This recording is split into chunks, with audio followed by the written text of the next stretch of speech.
Hi, അങ്ങനെ നമ്മൾ ഇടുക്കി ജില്ലയിൽ ഒരു പുതിയ പ്രൊജക്റ്റും കൂടി സ്റ്റാർട്ട് ചെയ്തിരിക്കുകയാണ്. ഇത് നമ്മുടെ ഇടുക്കി ജില്ലയിൽ കാന്തല്ലൂരാണ് കേട്ടോ ഈ പ്രൊജക്റ്റ് വരുന്നത്. കാന്തല്ലൂർ എന്നൊക്കെ പറയുമ്പോൾ ടൂറ് പോകാനായിട്ട് നല്ല അടിപൊളി വൈബുള്ള സ്ഥലമാണ്. പക്ഷേ നമ്മൾക്ക് വർക്ക് ചെയ്യാനായിട്ട് അങ്ങോട്ട് എത്തിപ്പെടുക എന്ന് പറയണത് കുറച്ച് ബുദ്ധിമുട്ടാണ്, ഇത്തിരി ബുദ്ധിമുട്ടാണ്. പിന്നെ ആകെയുള്ളൊരു സമാധാനം എന്താ വെച്ചാൽ ഈ ഒരു കൊല്ലം കൂടിയല്ലോ കേട്ടോ ഇങ്ങനെ ഓടിച്ചാടിയിട്ടുള്ള പണി. 2027 കഴിഞ്ഞ് കഴിഞ്ഞിട്ടുണ്ടെന്നുണ്ടെങ്കിൽ നമ്മൾ ലൈന കൺസ്ട്രക്ഷൻ പുറത്ത് പോയിട്ട് എന്തായാലും ജോലി ചെയ്യേണ്ട ഒരു അവസ്ഥ ഉണ്ടാവില്ല. നമ്മളെ സ്വന്തം ബിൽഡിങ് പണിത് തുടങ്ങാനാണ് ഇപ്പോഴത്തെ ഒരു പ്ലാനിങ്. കാരണം ഇതേപോലെ ഞങ്ങൾ ഓടുകയാണെന്നുണ്ടെന്നുണ്ടെങ്കിൽ അധിക കാലമൊന്നും ഈ കമ്പനി നീണ്ടു പോവില്ല. കാരണം ഓട്ടത്തിനൊരു ലിമിറ്റേഷൻ ഉണ്ട്. ഇപ്പോൾ നമ്മുടെ പ്രൊജക്റ്റ് നടന്നുകൊണ്ടിരിക്കുന്നത് കണ്ണൂർ മുതൽ തിരുവനന്തപുരം വരെയാണ്. തിരുവനന്തപുരത്ത് ഇപ്പോൾ ഓൾറെഡി ഒരു സൈറ്റ് നടന്നുകൊണ്ടിരിക്കുന്നുണ്ട്. ഇനി തിരുവനന്തപുരത്ത് ഇപ്പോൾ പെരുന്നാൾ കഴിഞ്ഞ ഒരു സൈറ്റും കൂടി തുടങ്ങാനുണ്ട്. അതെവിടെ വരുന്നത്? പേട്ടയിൽ. അപ്പോൾ നിങ്ങൾക്ക് പറയുമ്പോൾ കേൾക്കുമ്പോൾ ഞാൻ അതിന് മുന്നേ പറയുന്ന പോലെ എല്ലാം സുഖമാണ്. കണ്ണൂർ, തിരുവനന്തപുരം, അതിൻ്റെ ഇടയിൽ നമ്മൾ വയനാട് ചെയ്യുന്നുണ്ട്. അതായത് കാസർഗോഡല്ലാത്ത ബാക്കി എല്ലാ ജില്ലകളിലും നമ്മൾ വർക്കുകൾ നടന്നുകൊണ്ടിരിക്കുന്നുണ്ട്. ഓടിയെത്തുക എന്നുള്ളത് വളരെ ബുദ്ധിമുട്ടുള്ളൊരു കാര്യമാണ്. അപ്പോൾ ഇപ്പോൾ ഞങ്ങൾ ഈ ഇത്രയും ഓടി കഷ്ടപ്പെടണം എന്തിനാ വെച്ചിട്ടുണ്ടെന്നുണ്ടെങ്കിൽ ഇപ്പോൾ നമ്മൾ തുടങ്ങുന്ന സമയത്ത് നമ്മൾക്ക് ഇങ്ങനൊരു പ്രതീക്ഷകളൊക്കെ ഉണ്ടായിരുന്നോ? ഇല്ല, നമ്മൾ ഇത്രയും പ്രൊജക്ട്സ് കിട്ടുന്ന കോൺക്രീറ്റ് വീട് ഇത്രയും ആൾക്കാർ അക്സെപ്റ്റ് ചെയ്യുന്ന ഞാൻ ഒട്ടും പ്രതീക്ഷിച്ചിട്ടില്ല. അതും കൂടാണ്ട് നമ്മൾ ഈ ഒരു മലപ്പുറം ജില്ലയിൽ സ്റ്റാർട്ട് ചെയ്തിട്ട് നമ്മൾ ഇവിടെ എങ്ങനെയായാലും വർക്ക് കിട്ടും. അല്ലെങ്കിൽ അടുത്തുള്ള ഒരു 2-3 ജില്ല മാക്സിമം പ്രതീക്ഷിച്ചത്. ഇങ്ങനെ പോവും, പുറത്തു പോയി നമ്മൾ ചെയ്യും, അവിടെ ഒരു സ്റ്റേ ചെയ്യും. അങ്ങനെ 2 വർഷത്തെ ഈ ഒരു ആഘോഷം ഇതൊന്നും നമ്മൾ ഒരിക്കലും പ്രതീക്ഷിച്ചതേ അല്ല. പക്ഷേ നമ്മളെ വീഡിയോസും കാര്യങ്ങളൊക്കെ കണ്ട് നമ്മളെ രീതിയിൽ ചെയ്യാൻ ഒരുപാട് ആൾക്കാർക്ക് ഇഷ്ടപ്പെട്ട്, അതുകൊണ്ടാണ് ഇപ്പോഴും അടുത്ത വർഷം നമുക്ക് ചെയ്യാനുള്ള പ്രൊജക്റ്റ് ഓൾറെഡി നമ്മളെ കയ്യിലുണ്ട്. പിന്നെ ഞാൻ എപ്പോഴും പറയുന്ന പോലെ തന്നെ ഈ ഓൾ കേരള വർക്ക് ചെയ്യുന്നൊക്കെ പറയാൻ വളരെ സുഖമുള്ള പരിപാടിയാണ്. സത്യം പറഞ്ഞാൽ എൻ്റെ ഊരയുടെ ഒക്കെ പണി കഴിഞ്ഞു. ഊര മാറ്റി വയ്ക്കാൻ പറ്റാത്തതുകൊണ്ട് അങ്ങനെ അഡ്ജസ്റ്റ് ചെയ്ത് കൊണ്ട് നടക്കുകയാണ്. കാരണം രാവിലെ മുതൽ വൈകുന്നേരം വരെ ഇതേ ഡ്രൈവിങ്. അത് നമ്മൾ ഇപ്പോൾ സാധാരണ ഒരുപാട് ആൾക്കാർ വണ്ടി ഓടിക്കലുണ്ടാവും, പക്ഷേ അവരെ ജോലിയൊന്നുമില്ലെങ്കിൽ വണ്ടി ഓടിക്കലാവും. ഇപ്പോൾ ഇത് കണ്ടില്ലേ, നമ്മളെ ജോലി വണ്ടി ഓടിക്കലല്ല. ഇപ്പം ഞാനും അമ്മും മാത്രമാണ് ഈ ഒരു സെറ്റിംഗ് ഔട്ട് ചെയ്യണത്. ഒരുവിധം എല്ലാ സൈറ്റുകളിലും ഞങ്ങൾ മാത്രമേ ചെയ്യാറ്. കാരണം എന്താ വെച്ചിട്ടുണ്ടെങ്കിൽ ഇത്രയും ദൂരത്തേക്ക് ഇപ്പോൾ ഒരു സെറ്റിംഗ് ഔട്ട് ചെയ്യാനായിട്ട് ഇപ്പോൾ ഒരു ആളെ കൊണ്ടുപോകാമെന്ന് പറഞ്ഞു കഴിഞ്ഞാൽ അതന്നെ വലിയൊരു ടാസ്ക്കാണ്. കാരണം നമ്മൾ സൂപ്പർവൈസേഴ്സൊക്കെ ഓരോരുത്തരും ഓരോ ജില്ലയിൽ ഓരോ സ്ഥലത്താണ് വർക്ക് ചെയ്യണത്. അപ്പോൾ ഇത്രയും ദൂരത്തേക്ക് അവരെ വിളിച്ചു വരുത്തണം, ആ സൈറ്റിലത്തെ പണി മുടങ്ങും. അപ്പോൾ നമുക്ക് ആകെ ഒരു 2-3 മണിക്കൂർ പണിയുള്ളൂ എന്ന് പറഞ്ഞിട്ട് കാര്യമില്ല. ആ 2 മണിക്കൂർ നല്ല പണി തന്നെയാണ്. അതായത് ഇതൊക്കെ ഒരു ചെറിയ വീടാണ്. ഒരു 2500, 3000 അല്ലെങ്കിൽ ഇപ്പോൾ 4000 സ്ക്വയർ ഫീറ്റ് വീടിൻ്റെയൊക്കെ സെറ്റിംഗ് ഔട്ട് ചെയ്യാന്ന് പറയുമ്പോൾ ഊരുടെ പണി തീരും. അതും കഴിഞ്ഞ് ഈ കണ്ട ദൂരമൊക്കെ ഡ്രൈവ് ചെയ്ത് അടുത്ത സൈറ്റിൽ പോയി കഴിഞ്ഞാൽ അവിടെയും നമുക്ക് റെസ്റ്റൊന്നുമില്ല. ഓരോ സൈറ്റിലെത്തുമ്പോഴും ഓരോ ടാസ്ക്കാണ്. അപ്പോൾ പറഞ്ഞു വന്നതെന്താ വെച്ചിട്ടുണ്ടെന്നുണ്ടെങ്കിൽ ഓടി നടന്ന് പണിയെടുക്കാൻ പണ്ട് പറയില്ലേ, ചെറുപ്പക്കാരിങ്ങനെ ഓടി ചുടുന്നതിനെ ഓടി പണിയെടുക്കുന്നത്. ഇപ്പം എൻ്റെ ഏകദേശം ആ ചെറുപ്പമൊക്കെ തീർന്നു. ആവേശം വളരെ കമ്മിയായി വന്നുകൊണ്ടിരിക്കുക. എനിക്കിഷ്ടമാണ്, പക്ഷേ ശരീരം കൊണ്ട് നടക്കും തോന്നണില്ല. നമ്മൾ വിചാരിച്ചോടത്ത് ഒരിക്കലും ഓടിയെത്താൻ പറ്റണില്ല. പിന്നെ നമുക്ക് ഓടിയെത്താൻ പറ്റാത്ത സ്ഥലങ്ങളിൽ നമ്മൾ ഒരുപാട് പ്രൊജക്ട്സ് എടുത്തിട്ട് ഒരു കാര്യമില്ല. ഉണ്ടോ?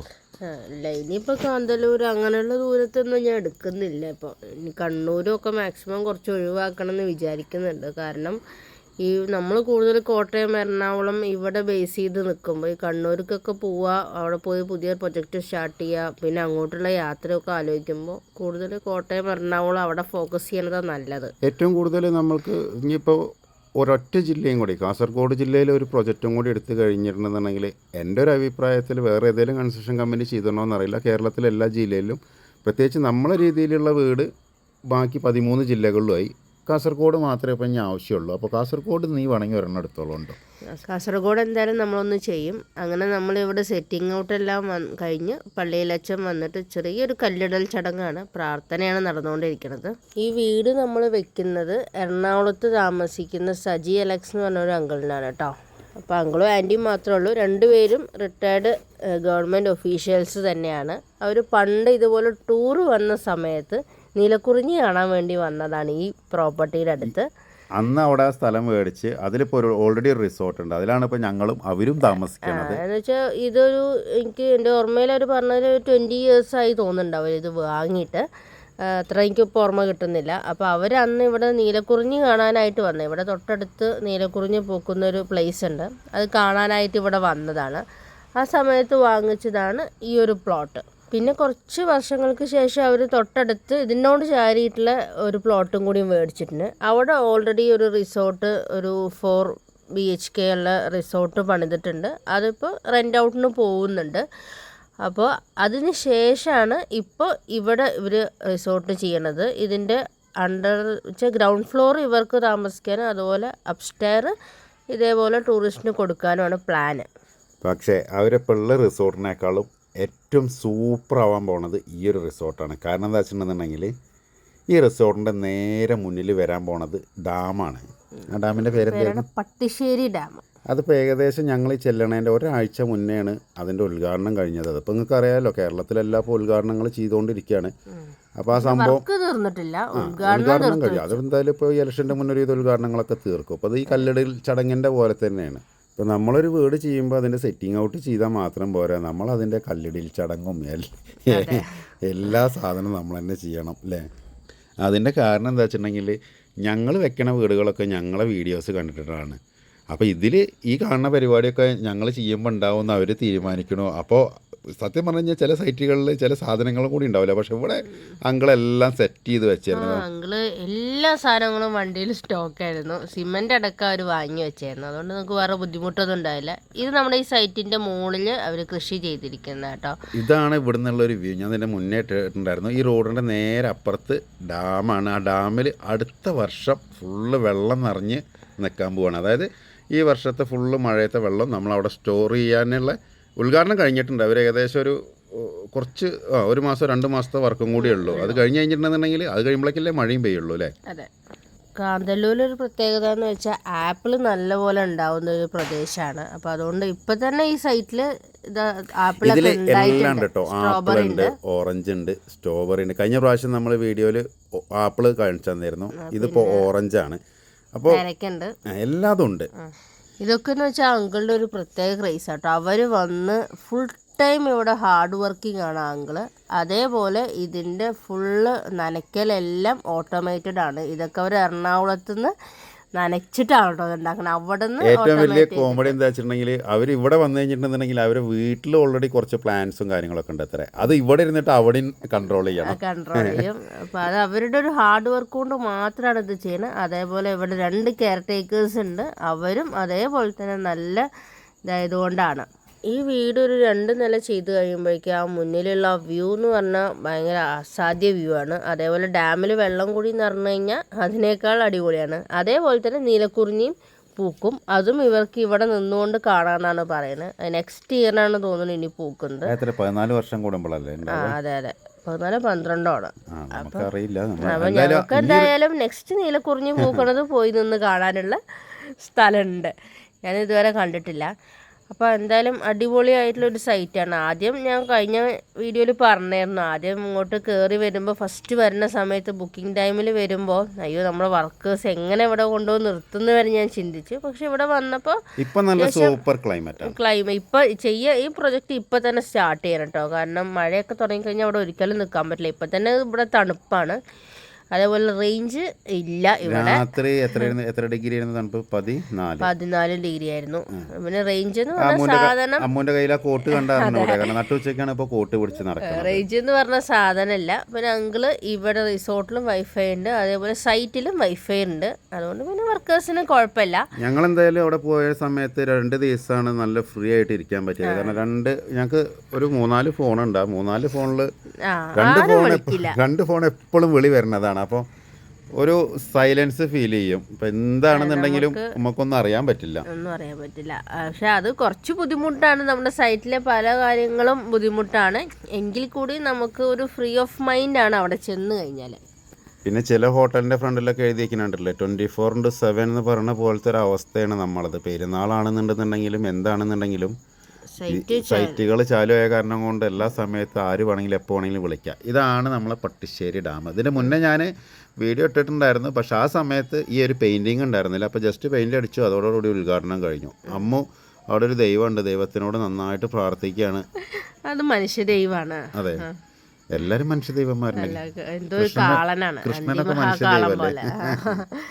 ഏകദേശം ഇരുട്ടാവാനായി, ഡാമിലേക്ക് ആർക്കും പ്രവേശനമല്ല. അപ്പോൾ ഞങ്ങൾ ഏകദേശം ഒരു പണിയൊക്കെ നിർത്തിയ സമയത്ത് മെല്ലെ ഒന്ന് നുഴഞ്ഞു കയറാന്നുള്ള പരിപാടിയാണ്. കാരണം അതിർത്തി നുഴഞ്ഞു കയറുന്ന പോലെ ഞങ്ങൾ നുഴഞ്ഞു കയറിയതാണ് അവിടേക്ക്. കൺസ്ട്രക്ഷൻ സൈറ്റ് ആയ കാരണം കൊണ്ട് ആ കാണാൻ കേട്ടോ നമ്മളെ സൈറ്റ് വരുന്നത്. അതായത് ഇവിടെ നോക്കുമ്പോൾ കറക്റ്റായിട്ട് ഇപ്പോൾ ആ റോഡ് സൂം ചെയ്തില്ല ഞാൻ, അവിടെയാണ് നമ്മളെ സൈറ്റ് വരുന്നത്. അപ്പോൾ ഇതിലിപ്പോൾ ഏകദേശം വെള്ളം ഒരു എത്ര ഹൈറ്റ് വരും എന്നുള്ളതൊക്കെ ഞാൻ ആ ഡാമിൻ്റെ അവിടെ എത്തുമ്പോൾ കാണിച്ചു തരാം. അവിടെ മാർക്ക് ചെയ്തിട്ടുണ്ട് അവർ. അപ്പോൾ ആദ്യം ഞങ്ങളതിൻ്റെ ഈ ബ്ലൂ പെയിൻ്റ് അടിച്ചിട്ടില്ലേ, ആ ഹൈറ്റ് വരെയുള്ളൂ വെള്ളം കെട്ടി നിൽക്കുക. അപ്പോൾ ഇപ്പോൾ നീ നോക്കി നോക്കൂ, ഈ ഒരു കാണുന്ന ഈ ചെറിയ മല ഇതൊക്കെ വെള്ളത്തിൻ്റെ അടിയിൽ പോകാനുള്ളതാണ്. ഇവിടെ ഇനി ബോട്ടിങ് ഫുള്ള് സെറ്റാവുമെന്നാണ് പറയണത്. എന്തായി കഴിഞ്ഞാൽ ഡാം കെട്ടിയ സ്ഥിതിക്ക് എന്തായി കഴിഞ്ഞാൽ ഈ മഴവെള്ളം വന്നാൽ കംപ്ലീറ്റ് അവിടെ സ്റ്റോർ ആവും. അപ്പോൾ ഈ കാണുന്നതൊക്കെ റിസോർട്ടുകളാട്ടോ, അല്ലാണ്ട് ഇവിടെ വളരെ റെയറായിട്ടുള്ള സാധാരണക്കാർക്ക് വീട് അല്ലേ, ഏറ്റവും കൂടുതൽ റിസോർട്ടുകളാണ്. വളരെ പാവപ്പെട്ടവരാണ്, ചെറിയ ചാളപ്പരകൾ പോലെ. പക്ഷെ കുറച്ച് നല്ല വീടുണ്ടെങ്കിൽ അവർ അതിനെ ഹോം സ്റ്റേ ആക്കിയിട്ടുണ്ട് കേട്ടോ. ഒരുവിധമുള്ള ആൾക്കാരൊക്കെ ഉള്ളത് ഹോം സ്റ്റേയും കൂടെ ആക്കിയിട്ടാണ്. ഇപ്പോൾ അവർക്ക് നല്ലതാണ്, കാരണം അത്യാവശ്യം നല്ല ടൂറിസ്റ്റുള്ള ഏരിയയാണ്. ഈ നമ്മളെ ഈ മലപ്പുറം ഭാഗത്തൊക്കെ ഉള്ളു വണ്ടി എടുത്താൽ ടൂറ് പോകാന്നുണ്ടെങ്കിൽ ഊട്ടി മൈസൂർ മാത്രം.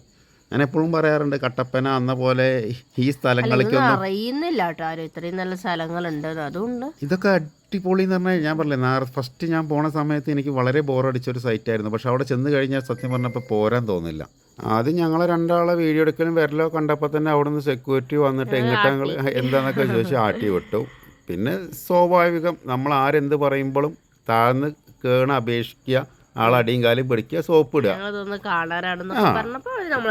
അതായത് നമ്മൾ ഒരാളോട് അങ്ങോട്ട് ഹുങ്കെടുക്കുമ്പോഴല്ലേ പ്രശ്നമുള്ളൂ. അവരെ കാലിൽ പിടിച്ചു കഴിഞ്ഞിട്ടുണ്ടെന്നുണ്ടെങ്കിൽ വേഗം പോയി വരണം. വേഗം പോയി വരണം. പിന്നെ എന്താ, നമുക്കിപ്പോൾ അവിടെ എന്തായാലും താമസിക്കൊന്നും വേണ്ട, ഞങ്ങൾക്ക് ജസ്റ്റ് ഒന്ന് പോകണം, ഒന്ന് ഷൂട്ട് ചെയ്യണം, അത്രേ ഉള്ളൂ ആവശ്യം. ഇപ്പം നമ്മൾ ഇത് ഷൂട്ട് ചെയ്യണത് സത്യം പറഞ്ഞാൽ അങ്കിളും ആൻറ്റിയും കൂടി ഈ ഡാമിൽ പോയി കണ്ടിട്ടില്ല. ഇല്ല. പിന്നെ അവിടെയുള്ള നാട്ടുകാർക്കും ചിലപ്പോൾ പെർമിഷൻ ഉണ്ടായിരിക്കില്ല. ഇവിടെ ഫുള്ള് ബായിമാരാണ്. അതും ബായിമാരെന്ന് പറഞ്ഞാൽ ഇപ്പോൾ എൻ്റെ ഇപ്പോൾ ഒരുപാട് ബായിമാർ വർക്ക് ചെയ്യുന്നുണ്ട്. അങ്ങനത്തെ ബായിമാരും കൂടി ഇല്ല. കാരണം സാധാരണ ഒരാൾക്കാരും ആ സ്ഥലത്ത് ജോലി ചെയ്യില്ല എന്നാണ് അവിടുത്തെ എഞ്ചിനീയർ എന്നോട് പറഞ്ഞത്. കാരണം തണുപ്പ് കാരണം കൊണ്ട് ഒരാൾ നിൽക്കണില്ല അത്ര. ജാർഖണ്ഡിൽ അങ്ങനെ ഒരു ട്രൈബ്സിന് അങ്ങനെ ഒരു ഗ്രാമം മൊത്തം വിളിച്ചു കൊടുത്തിട്ട് അവരെ വെച്ചിട്ടാണ് ഇവർ ഈ ജോലികൾ ചെയ്യിക്കണത്. എല്ലാവർക്കും എങ്ങനെയെങ്കിലും മതിയായി പോയാൽ ഏകദേശം 10 വർഷമായിട്ടോ ഈ ഡാമിൻ്റെ വർക്ക് സ്റ്റാർട്ട് ചെയ്തിട്ട്. അങ്ങനെ പിണറായി വിജയൻ സർക്കാരിൻ്റെ ഒരു ഫുള്ള് ഭരണകാലത്താണ് അല്ലേ, 10 വർഷം എന്ന് പറയുമ്പോൾ ഇപ്പോൾ ഏകദേശം അവർ ഭരണകാലത്താണ് ഇപ്പോൾ ഈ ഒരു ഡാമിൻ്റെ ഫുള്ള് വർക്ക് കഴിഞ്ഞ് കംപ്ലീഷൻ ആയത്. അപ്പോൾ അങ്ങനെയൊക്കെയാണെന്നുണ്ടെങ്കിലും ഇതിൽ ഉമ്മൻചാണ്ടീൻ്റെയും ചെറിയൊരു ഇതുണ്ടായിരിക്കും കേട്ടോ. കാരണം അല്ല, വർക്കിംഗ് തുടങ്ങിയിട്ട് 10 വർഷമായി എന്നാണ് പറഞ്ഞത്. അപ്പോൾ അതിൻ്റെ പ്രപ്പോസലും കാര്യങ്ങളും വേറെ ഏതെങ്കിലുമൊക്കെ ഗവൺമെൻറ്റുകളായിരിക്കും. എന്തായി കഴിഞ്ഞാലും നാടിന് നല്ലത് ആര് ചെയ്ത് കഴിഞ്ഞാലും നല്ലത് തന്നെയാണ്. ഇവിടെ ഇങ്ങനെ ഒരു ഡാം വരുകൊണ്ട് ഈ നാടിന് നല്ല വികസനമാണ് ഉണ്ടാവാൻ പോണത്. കാരണം എനിക്ക് ഇപ്പോൾ ഈ ഡാമിൻ്റെ ഒരു വലിപ്പം കണ്ടോ, സത്യം പറഞ്ഞു കഴിഞ്ഞാൽ നമ്മൾക്ക് ആ പുറത്തുനിന്നുള്ള ഒരു ഫസ്റ്റ് വ്യൂ കാണുമ്പോൾ ഇത് ഇത്ര വലിയ ഡാമാണെന്ന് അറിയില്ല അല്ലേ. ഇപ്പം തന്നെ ഓൾറെഡി അതിൽ വെള്ളമുണ്ട്, ആ വെള്ളം ചെറുതായിട്ട് അതിൽ ഒഴുകി പോകണമുണ്ട്. അപ്പോൾ ഇനി അടുത്ത വർഷത്തിലെ ഫുള്ള് മഴവെള്ളം അവിടെ സ്റ്റോറായി കഴിഞ്ഞിട്ടുണ്ടെന്നുണ്ടെങ്കിൽ അവിടെ ബോട്ടിങ്ങും ടൂറിസ്റ്റ് പ്ലേസും അവിടെയുള്ള നാട്ടുകാർക്ക് നല്ലൊരു വരുമാന മാർഗ്ഗമായില്ലേ. ഇപ്പോൾ ഉള്ളതിനേക്കാൾ കൂടുതൽ ഓൾമോസ്റ്റ് എല്ലാ വർക്കുകളും കഴിഞ്ഞിട്ടുണ്ട്. ഇനി അവിടേക്കുള്ള റോഡ് കാര്യങ്ങൾ ഇതൊക്കെ മാത്രമേ ചെയ്യാനായിട്ടുള്ളൂ കേട്ടോ. ഇപ്പോൾ ഈ കാണുന്ന സ്ഥലം ഞാൻ പറഞ്ഞ പോലെ തന്നെ ഇനി ചിലപ്പോൾ ഒരുപാട് വർഷങ്ങൾ കഴിഞ്ഞിട്ട് മാത്രമായിരിക്കും ഇതിൻ്റെ ഒരു ഗ്രൗണ്ട് ലെവൽ കാണാൻ പറ്റുന്നുണ്ടാവുക. അതായത് ഈ ഒരു മഴ പെയ്യണതിൻ്റെ മുന്നേ മാത്രമേ ഉള്ളൂ നമുക്ക് ഇനി ആ താഴത്തുള്ള ഗ്രൗണ്ട് ലെവൽ കാണാൻ പറ്റുക. അത് കഴിഞ്ഞാൽ ചിലപ്പോൾ എത്രയോ വർഷങ്ങൾ കഴിഞ്ഞാൽ മാത്രമേ ഉള്ളൂ ഈ ഡാമിൻ്റെ ഒരു അടിവശം കാണാൻ ആൾക്കാർക്ക് ഭാഗ്യം ഉണ്ടാവുക. അതൊക്കെ എനിക്കുണ്ടായി, മനസ്സിലായോ. ഇനിയിപ്പോൾ നമ്മൾ എത്ര വർഷം കഴിഞ്ഞിട്ട് കാന്തല്ലൂർ പോവുകയാണെങ്കിൽ നമുക്ക് പറയാം ഈ ഡാമിൻ്റെ അടിമാടി കണ്ടുണ്ടോന്ന്. അങ്കിളും ആൻറ്റി അവിടെ സ്ഥിരമായിട്ട് അവിടെ പോകുന്നുണ്ടെങ്കിൽ അവരിതൊന്നും കണ്ടിട്ടുണ്ടാവില്ല. അതുകൊണ്ട് ഈ വീഡിയോ അപ്ലോഡ് ചെയ്യുമ്പോൾ അങ്കിളിനും ആൻറ്റിക്കും അതുപോലെ അവരുടെ മക്കൾക്കൊക്കെ അത് എന്തായാലും കാണാൻ പറ്റുന്നുണ്ടാവും. അവരൊക്കെ അവിടെ ഇൻവെസ്റ്റ് ചെയ്തിട്ട് അല്ലേ, അവരെപ്പോഴും അവിടെ അവർക്ക് റിസോർട്ട് കൂടി ഉള്ളതുകൊണ്ട് ഇടയ്ക്കിടയ്ക്ക് അവരോട് ഒന്ന് സ്റ്റേ ചെയ്യും. ഈ വീഡിയോ എടുത്തിട്ട് ഇപ്പോൾ ഏകദേശം 2 ആഴ്ചയുടെ മുകളിലായി. നമുക്ക് ഇപ്പോഴാണ് സമയം കിട്ടിയത് അപ്ലോഡ് ചെയ്യാൻ വേണ്ടിയിട്ട്. അങ്ങനെ ഞങ്ങളിവിടെ 2 ദിവസം സ്റ്റേ ചെയ്തു കേട്ടോ. കാരണം ഞങ്ങൾക്ക് പിറ്റേ ദിവസം മൂന്നാറും അതേപോലെ കട്ടപ്പന സൈറ്റിലൊക്കെ പോകേണ്ടതുകൊണ്ട് ഉച്ച ആയി നമുക്ക് JCB വർക്കെല്ലാം കഴിയുമ്പോൾ. പിന്നെ ഞങ്ങൾ പോയാലും മൂന്നാർ സൈറ്റിൽ കയറാൻ പറ്റില്ല. ഇത് കഴിഞ്ഞാൽ കുറച്ച് ദിവസം എന്തായാലും വീഡിയോ ഉണ്ടാവില്ല. ഫുള്ള് ട്രാവലിംഗ് ആണ്. കണ്ണൂർ സൈറ്റ് വരെ പോകണം. അത് കഴിഞ്ഞ് വയനാടൊക്കെ പോയി വരണം. അപ്പം അങ്ങനെ അവരോട് യാത്ര പറഞ്ഞ് ഇതാണ് നമ്മൾ താമസിച്ച റിസോർട്ട്. ഇവർക്ക് റിസോർട്ട് ഉണ്ടെന്ന് ഞാൻ ആദ്യം പറഞ്ഞല്ലോ, അതാണ് ഇത്. ഇതിലിപ്പോൾ റെന്റ് പർപ്പസ് പോകുന്നുണ്ട് ഡെയിലി. ഇപ്പോൾ അതിൽ താഴത്ത് അങ്കിളും ആൻറ്റി ഒരു റൂമിൽ നിൽക്കും. ഇനിയിപ്പോൾ ഞങ്ങൾ വർക്ക് കഴിയോളം ഞങ്ങൾക്കൊരു റൂം തന്നിട്ടുണ്ട്. അതുകൊണ്ട് ഞങ്ങൾക്ക് ഇനി ഇവിടെ വന്നു കഴിഞ്ഞാൽ റൂം അന്വേഷിച്ച് നടക്കണ്ട. അതന്നെ വലിയൊരു സമാധാനമാണ്. മെയിൻലി ഹോട്ടൽ എടുക്കുകയാണെങ്കിൽ 11 മണിക്കുള്ള വെക്കേറ്റിംഗ് ആണ് കേട്ടോ ഏറ്റവും ബുദ്ധിമുട്ട്. ഇതിപ്പോൾ നമുക്ക് സ്വന്തം വീട് പോലെ ഉപയോഗിക്കുകയും ചെയ്യും.